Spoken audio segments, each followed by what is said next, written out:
Welcome to another edition of A Closer Look with Gary Gulbranson, and I am Gary Gulbranson. And today I want to talk to you about one of the things that I do every single day. I get up early in the morning, I get our local newspaper, the Seattle Times, and I scan through it very quickly. And then I go back and I spend a little extra time in three categories. I go to the sports page because I've had a lifelong fascination with a whole range of athletic endeavors, and so I love reading the sports stuff. And then I go to the cartoons because I need a little balance to the seriousness of my life. And then I spend some time in the obituaries. That may seem a little strange. In fact, the combination may seem a little strange, but the obituary one is one that I want to talk to for a couple of minutes. I am intrigued by the fact that when people sit down and write a statement that goes public, like a newspaper article or an obituary, that as they describe a person's life, they so often miss what I would consider to be the fundamentals of life.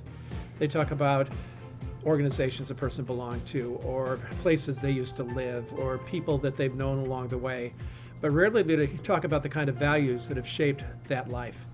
In fact, I rarely find any reference to God or to a church relationship or faith expression at all.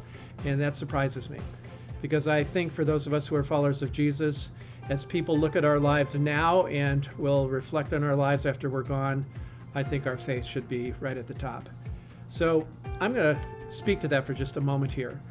I think that if you were to write your own obituary, if you were to start today and your obituary was going to reflect your relationship with God, that you might include the things that the prophet Micah suggested. That out of the requirements that God has for us in this life, He wants us to do justice. In other words, He wants us to do right things and do them in a right way. He wants us to love mercy. That means that our lives are filled with compassion and we're able to blend uniquely love for people and justice and mercy and all of those things that are unique to God's person but should be a part of His children as well. And then He wants us to walk humbly with God in a relationship with Him.